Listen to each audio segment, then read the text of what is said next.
कि लोहे से भी ज्यादा शक्तिशाली कोई है क्या?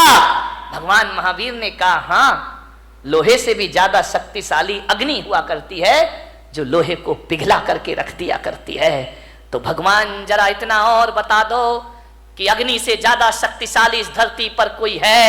तो महावीर ने कहा धरती अग्नि से ज्यादा शक्तिशाली पानी हुआ करता है, जो आग को बुझा के रख दिया करता है। तो भगवान फिर इतना और बता दो, पानी से ज्यादा शक्तिशाली कौन होता है इस धरती पर? तो भगवान महावीर ने कहा पानी से ज्यादा शक्तिशाली आदमी का संकल्प हुआ करता है, आदमी के हौसले हुआ करते हैं। बोले हौसलों से बड़ा कुछ होता है? तो महावीर ने कहा संकल्प से बड़ा इस धरती पर कुछ नहीं हुआ करता है। और संकल्प में वो ताकत होती है कि पानी को पाताल से निकालने की ताकत आदमी के संकल्प में हुआ करती है। ध्यान रखिए, संकल्पों से जिंदगी जी जाती है, संकल्पों से जीवन चलता है। मान्यवर विचार करिए, आप सोचिए, संकल्प बुलंद होना चाहिए इस आदमी के। इतने जल्दी हार मत मानो जिंदगी से, छोटी छोटी बातों। एक बहुत बड़े गणितज्ञ हुए हेरो 9 बार फेल हुए स्कूल में। कितनी बार? ऐसा कोई महात्मा बैठा जो 9 बार फेल हुआ हो? 9 बार फेल हुए। पिता ने कहा ये पढ़ाई बंद कर, तेरे बस की नहीं है, तू नहीं हो सकता पास। 9 बार फेल। चल पशु चरा, उठा डंडा, गाय चरा, भैंस चरा, तू पास नहीं हो सकता, तेरे भाग्य में पास होना लिखा ही नहीं है। उसने कहा यार लगता तो ऐसा ही है कि अब मैं पास नहीं हो सकता। 9 बार फेल हुआ क्लास में। एक दिन बैठा था अपने घर में, एक चींटी को देख रहा है। चींटी चढ़ रही है, गिर रही है, चढ़ रही है, गिर रही है, फिर चढ़ती है, फिर गिरती है, फिर चढ़ती है, फिर गिरती है। हीरो ने कहा यार ये गिनूं तो कितनी बार चढ़ रही है। उस दिन वो चींटी 99 बार चढ़ी और गिरी, 100वीं बार ऊपर चढ़ी। उसने कहा मिल गया। पिता से कहा मैं स्कूल जाऊंगा, मैं पढ़ूंगा। बोले पागल है क्या, 9 बार फेल हुआ है? बोले 9 बार हुआ हूं ना, अभी 90 बार बाकी है। बोले क्या मतलब? बोले वो चींटी 100वीं बार ऊपर चढ़ी है, मैं तो अभी 9 ही बार फेल हुआ हूं। 90 बार। बाप ने कहा पागल, 90 बार में 90 साल लग जाएंगी, तू मर जाएगा, जो चींटी की बराबरी। अरे बोले कुछ भी हो जाए, अभी तो 90 बार मुझे पास होना। एक बात लग जाए आदमी को तो जिंदगी बदल जाया करती है। एक बात में जीवन के सूत्र मिल जाते हैं। बोले 90 बार तो अभी और पढ़ना है मुझे। बहुत जिद की पिता से, पढ़े लिखे, मालूम है 10वीं बार में वो बच्चा पास हो गया और वो सबसे बड़ा गणितज्ञ बन करके खड़ा हो गया। उसकी किताबें मैथमेटिक्स में चला करती हैं। ध्यान रखिए, इतना महान गणितज्ञ बना, उसके जैसा गणित के सवाल हल करने वाला दुनिया में दिखाए। आदमी थक जाता है, आदमी हार जाता है, आदमी अपनी सोच से हार जाता है। एक बात बताइए, 2 पहलवान लड़ रहे हैं, दोनों की शक्ति बराबर है, दोनों के दांव पेंच एक से हैं, कुश्ती लड़ रहे हैं, दोनों के एक से दांव पेंच, एक ही गुरु, एक सी ताकत, एक हारता है, एक जीतता है। बताओ भाई कौन हारेगा, कौन जीतेगा? बोलिए, आपसे मेरा निवेदन है, दोनों लड़ रहे हैं, एक सी ताकत है, एक से दांव पेंच है, कुश्ती लड़ रहे हैं। एक से वजन और एक सी ताकत वाले होने के बाद भी एक तो हारेगा ना, एक जीतेगा। कौन हारेगा? ध्यान रखना, ताकत तन की एक सी है, हारता वही है जो मन से हार जाएगा, वो शरीर से हार जाएगा। मेरे भाई, जो मन से हार मान लेता है वो तन से हार मान लिया करता है। तो मैं आज आपको सूत्र दे रहा हूं कि मन के हारे हार है और मन के जीते जीत। जिसका मन हार गया वो दुनिया में कभी विश्व विजेता नहीं बन सकता है। सम्राट सिकंदर अंतिम सांस तक विश्व विजेता के सपने देखते रहा। मान्यवर, सपने देखिए, देखना चाहिए।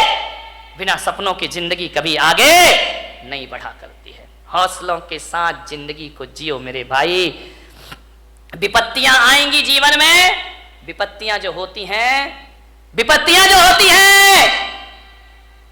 वो पार्ट ऑफ लाइफ है आदमी के जीवन में, जीवन का एक हिस्सा है। विपत्तियां पार्ट ऑफ लाइफ है और विपत्तियों में अपने आप को संभालना आर्ट ऑफ लाइफ हुआ करती है मेरे भाई, सबसे बड़ी कला हुआ करती है। मुसीबतों में अपने को संभाल के रखना बहुत बड़ी कला हुआ करती है। आर्ट ऑफ लाइफ बनाओ, पार्ट ऑफ लाइफ को ध्यान रखिए। जीवन की एक कला है जिंदगी, मौत से मत घबराइए। मान्यवर, जिंदगी जीने के लिए मिली है, इसे आत्महत्या की भट्टी में मत झोंकिए। पूरी जिंदा दिली के साथ जिंदगी को जीने का प्रयास करिए। जियो, बहुत आनंद है इस जिंदगी में। बच्चों पर इतने पढ़ाई का प्रेशर मत डालो। बच्चों की कामयाबी देखना है या काबिलियत देखना है? मान्यवर, ध्यान रखना, आप कामयाबी के पीछे दौड़ते हैं, काबिलियत का ध्यान नहीं रखते हैं। बच्चों को कामयाब भले ना बनाओ, लेकिन बच्चों को काबिल जरूर बनाइए, ध्यान रखिए।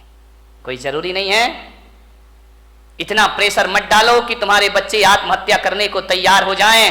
अपने विचार उन पर मत लादिए, उनके ज्ञान की क्षमता को देखिए, वरना माँ बाप इतना प्रेशर डालते हैं और जब रिजल्ट आता है तो हमारे घर का चिराग अपने हाथों से फांसी के फंदे लगाकर दुनिया से विदा हो जाया करता है। ध्यान रखिए, डिप्रेशन में जी रहे हैं लोग, तनाव में जी रहे हैं लोग, ज्यादा और जल्दी के चक्कर में जी रहे हैं लोग। ज्यादा और जल्दी नहीं, ध्यान रखना, यहां तो संसार है, राजपाट छिन भी जाए तो वनवास में राम लक्ष्मण स्वर्गों जैसा जीवन जी करके दिखा दिया करते हैं। जिंदगी को जियो, पूरी आशा से जियो, पूरे विश्वास से जियो। आत्महत्या के अंधे कुएं में छलांग मत लगाओ। यदि आप ऐसे विचार, महिलाओं से मेरा निवेदन, पुरुषों से मेरा निवेदन है, बड़ी विनम्रता के साथ, जब अपने उपलब्धियों पर अकड़ हो तो अपने ऊपर वालों को देखना।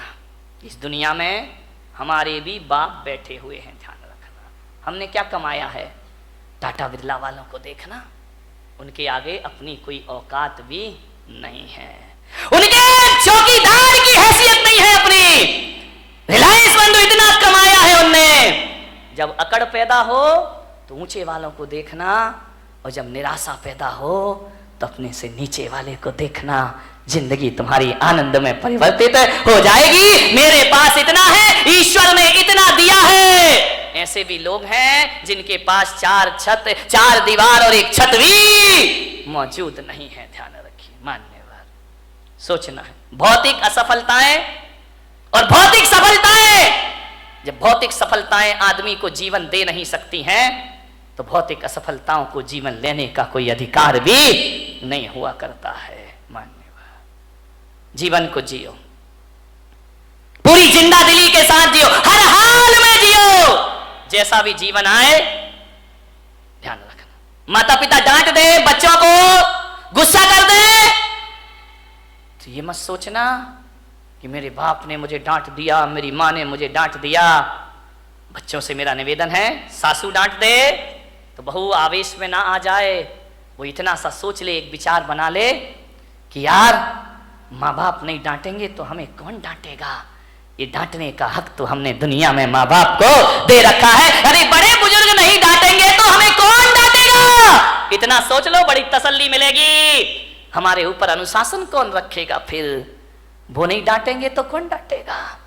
और बड़े बुजुर्गों से निवेदन है, बच्चे, बेटियां, बहुएं गलती कर दें तो डांटने से पहले सोचना, बच्चे गलती नहीं करेंगे तो कौन गलती करेगा। आपका घर चुकी, बच्चों से ही तो गलतियां होती है, बहू से ही तो गलतियां। अरे आई है, बच्ची है, ससुराल से आई है, हो गई गलती, उसके लिए इतना तमाशा खड़ा करने की क्या जरूरत। जीवन को सुखी बनाने की छोटी छोटी सी बातें हैं, ये आपकी जिंदगी को बदल के रख देंगे, पलट के रख देंगे। गलतियां तो बच्चों से ही होती हैं। बड़े सोच लें बच्चे तो गलती करेंगे ही करेंगे, और बच्चे सोच लें माँ बाप तो डांटेंगे ही डांटेंगे। जिंदगी को समझना, आराम से जियो। जिंदगी जीना एक कला है मेरे भाई, इस कला को थोड़ा सा सीखिए। ये जिंदगी बोझ भी होती है और जिंदगी वरदान भी हुआ करती है मेरे भाई। कांटों पे नजर होगी तो दुनिया में कांटे ही कांटे हैं, फूलों पे नजर होगी तो दुनिया में फूल ही फूल हुआ करते हैं। मान्यवर, निवेदन है आपसे, पूरी जिंदगी को हौसले से जीने का प्रयास, हर हाल में जियो। एक साधु थे, अपनी बात समाप्त करता हूं।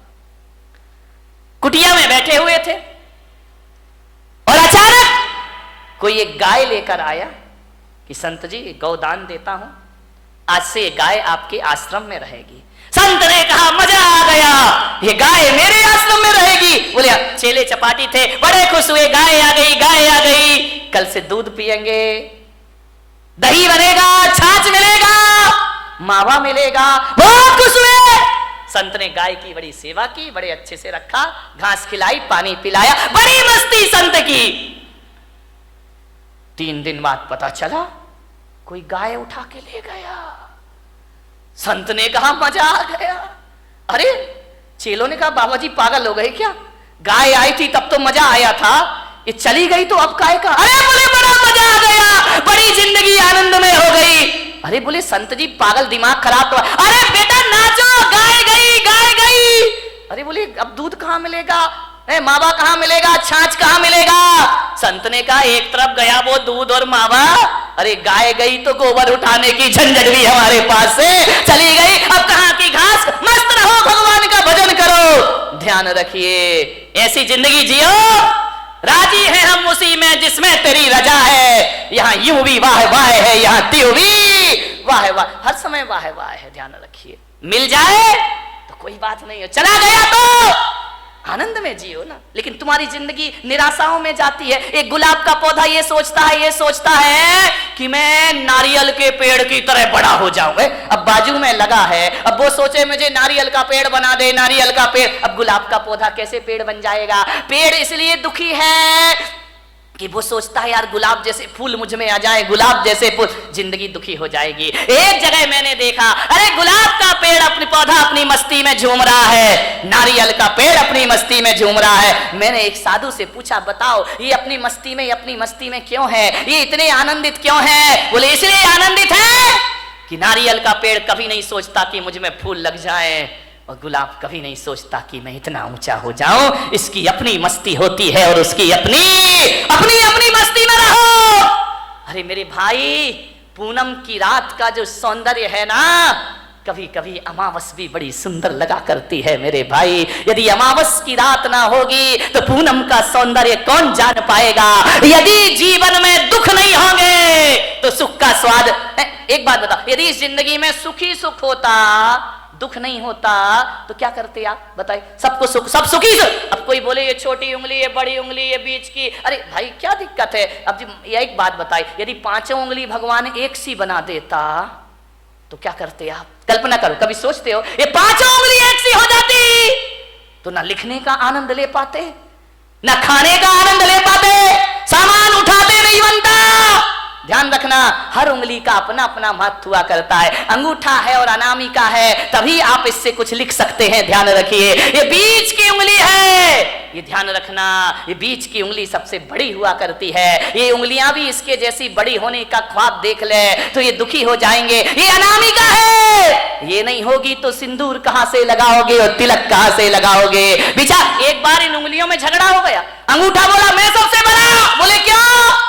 बोले देखो मैं सब। बात तो देखो, ये अंगूठा है, दिखाई दे रहा है ये अंगूठा, लेकिन ऐसा बदकिस्मत है कि अंगूठा ये है, अंगूठी ये पहनती है। ध्यान, इसके पास नहीं आती अंगूठी, इसके पास आती। ये 4 अंगूठी पहनती है, अंगूठा अंगूठी दिखाते रह जाया करता है, उस पर आभूषण ही नहीं आते हैं। बोले मैं सबसे बड़ा।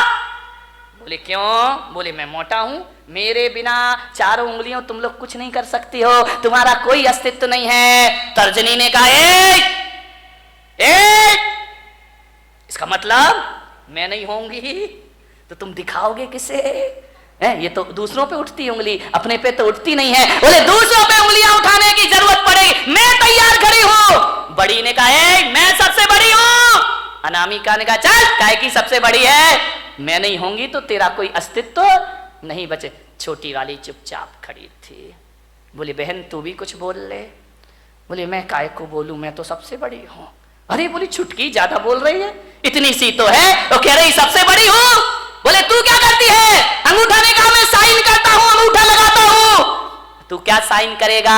तर्जनी ने कहा मैं नहीं होंगी तो पेन कहां से पकड़ लेगा? तो बीच वाली ने बोली चल तेरे में ताकत तो मेरे से ही आया करती है। छिंगली ने कहा देखो, छोटी वाली ने, मेरे पास कुछ नहीं है, मैं सबसे छोटी हूं, लेकिन मैं इतना जानती हूं, मैं सबसे बड़ी हूं, मैं सबसे बड़ी हूं। बोले छोटी हो के अपने को बड़ी क्यों कह रही है? बोले इसलिए कि जब जब भगवान को प्रणाम किया जाता है मैं सबसे आगे खड़ी रहती हूं और तुम सब मेरे पीछे खड़े। ध्यान रखिए, प्रणाम करोगे तो छोटी वाली, जो झुकना जानता, जो प्रणाम करता, वो सबसे बड़ा हुआ करता। किसी से क्षमा मांगो, देखो लड़ने में तो तर्जनी तुम तैयार रहती हो, लेकिन जब माफी मांगी जाती है तो मैं सबसे आगे खड़ी रहा कर। सबका आनंद है अपना अपना। सब उंगलियां एक सी हो जाएं तो जीने का मजा क्या बचेगा मेरे भाई? ये छोटे बड़े नहीं रहेंगे तो जिंदगी कैसे चलेगी? इस दुनिया में क्षत्रिय की भी जरूरत है, इस दुनिया में ब्राह्मण की भी जरूरत है, इस दुनिया में वैश्य की भी जरूरत है, और इस दुनिया में शूद्र की भी। शूद्र नहीं होंगे ना, 3 दिन हड़ताल कर दे, जीना मुश्किल हो जाएगा मेरे भाई, ध्यान रखिए। सबका अपना महत्व है, अपने अपने में राजी हो जाओ। राजी है हम उसी में जिसमें तेरी रजा है। यहाँ त्यों भी वाह वाह है। यहाँ कबीर का झोपड़ा एक दिन बेश्या के कोठे के सामने बना दिया गया। बेश्या को बड़ी परेशानी हुई, कबीर को कोई परेशानी नहीं थी। संतों को क्या परेशानी? परेशानी तो संतों से दुनिया को है। कबीर अपनी भक्ति करता था, राम नाम भजन में लीन रहता था। बेश्या को डिस्टर्ब हो गया।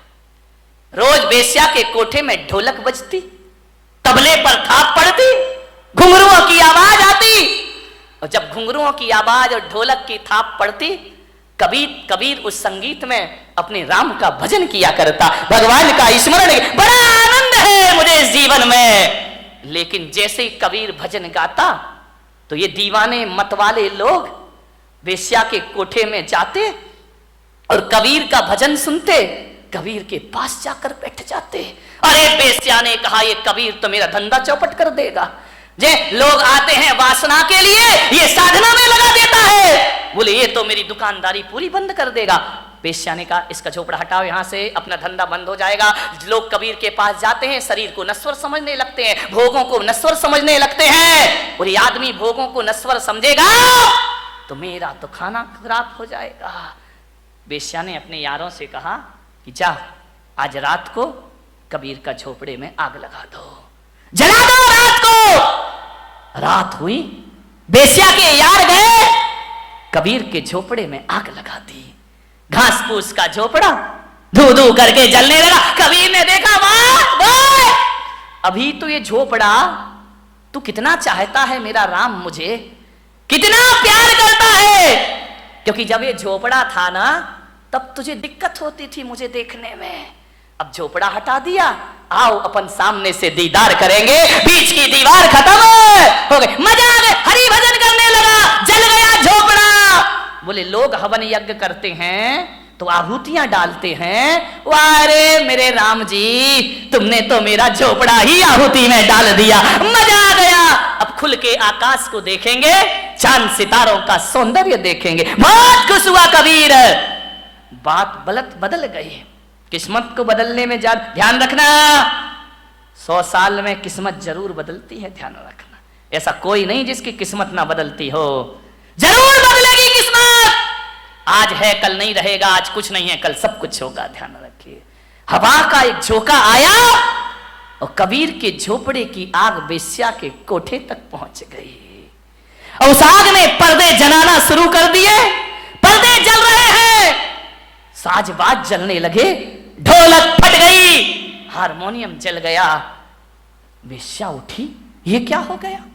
मेरे कोठे में आग लग गई, मेरी जिंदगी भर की कमाई सब मिट्टी में मिल गई। बहुत परेशान हुई वेश्या, कोई बुझाने वाला नहीं। उस रात को उसके कोठे की आग, सवेरे तक कोठा जल जल के धुआं हो गया। दौड़ी दौड़ी गई कबीर के पास, कबीर कबीर कबीर। कबीर तो भगवान की राम धुन में लगे हुए हैं। अरे कबीर उठो, देखो ये क्या हो गया है। कबीर भगवान के भजन में ले, वाह मेरा हरि, मेरा परमात्मा, मेरे राम, बड़ी कृपा है, बड़ी मेहरबानी है तुम्हारी। वेश्या ने कहा कबीर तेरे तो आगे पीछे कोई नहीं है, तू तो साधु अक्खड़ फक्कड़ है, मेरी तो जिंदगी भर की कमाई धू धू करके जल गई कबीर, मैं बर्बाद हो गई। कबीर ने आंखें खोली, क्या हुआ वेश्या? देख कबीर मेरा कोठा जल रहा है, धू धू करके राख हो रहा है मेरा कोठा, बचा ले कबीर बचा ले। कबीर ने कहा इसमें मैं क्या कर सकता हूं? बोले कबीर मुझे माफ कर, मैं प्रायश्चित चाहती। अरे किस बात का प्रायश्चित? बोले तेरा कोठा जलवाया था मैंने। किससे? मेरे यारों से। तो कबीर ने कहा मैं क्या करूं, तू मेरी अपराधीन है ही नहीं, तेरे यार ने मेरा झोपड़ा जला दिया, मेरे यार ने तेरा कोठा जला दिया, ये तो दो यारों की लड़ाई है, तेरी मेरी तो कोई बात है ही नहीं, ना तेरी गलती ना मेरी गलती, तेरे यार ने मेरा झोपड़ा जलाया तो मेरे यार ने तेरा कोठा, ये दो यारों की लड़ाई है। अब देख बेस्या किसका यार दमदार है, देख मेरा यार दमदार है या तेरे यार? जो कल यार तेरे साथ घूमा करते थे तेरे लोग, आज एक भी तेरे पास नहीं है, और आज झोपड़ा जलने के बाद मेरा हरि मेरे पास हमेशा से मौजूद है। ध्यान रखिए।